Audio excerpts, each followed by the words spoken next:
Kaya pabili ha. Itong aking bagong customer. Anong bibili niya? Pan kuya. Battery. Battery? Yeah. Anong gusto mo battery? Pang Mercedes-Benz o pang ano?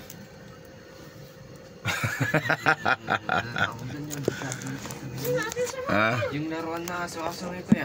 Ha? Yung laruan na aso-aso. Gaano kalaking battery yun? Double A yata. Double A? Okay. Sige. Yan. Double A. Everready. Gaano kalaki yun? Malalaki to ah. Ayo, yan o. Nagilang yan kuya. 20 ang isa.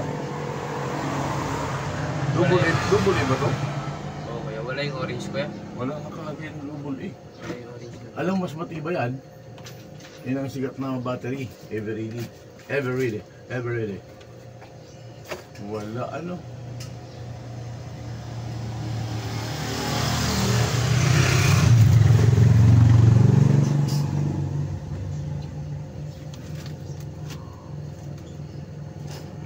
Yan lang talaga ano. Ito double A siguro no. Double A to. Yan na lang kaya dalawa. Dalawa lang ito. Pwede bang putulin to? 20 ang isa. Ibig sabihin magkano 8 no? Walang saglit. Nak, tanong mo nga si Maya kung magkano to? Yung isang bumay ka. 20 yan nakalagay doon. Ibig sabihin, yung isa nito, 5 piso. Ha? Ano? Dalawa lang.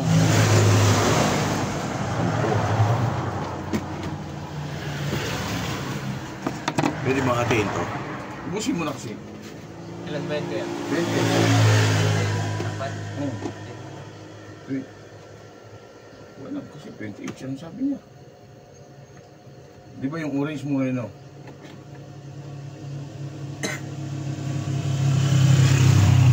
Yung mga apat ata. Ha? Wala po. Hindi yung mga apat. Meron yung orange dati. Mahal kasi yung everyday. Alam ko meron dito. Pero, ayun. Marami dito sa taas ulit. Pero baka malaki ito. Ay ito.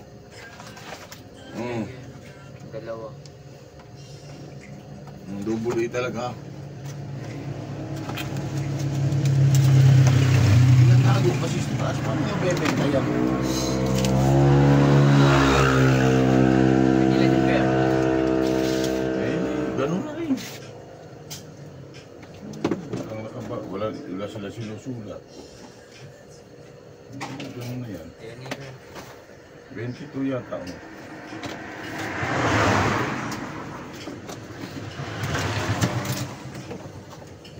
Kung doon sa taas sa sobra, yan din lang para makita. Di ba?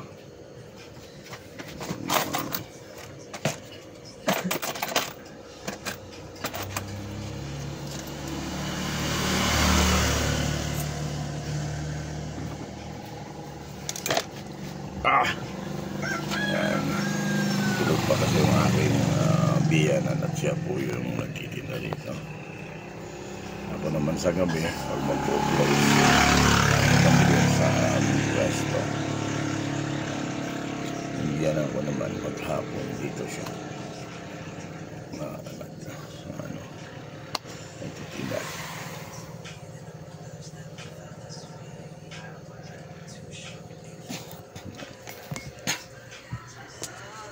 Ayan, si Uncle, oh.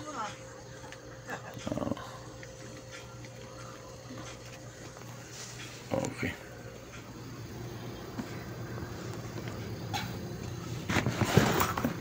Abot yung sounds ko.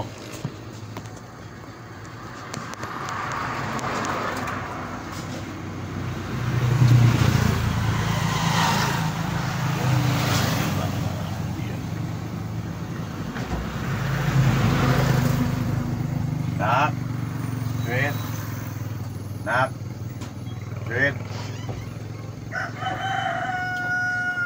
Pakinggan mo.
Kainin mo na anak.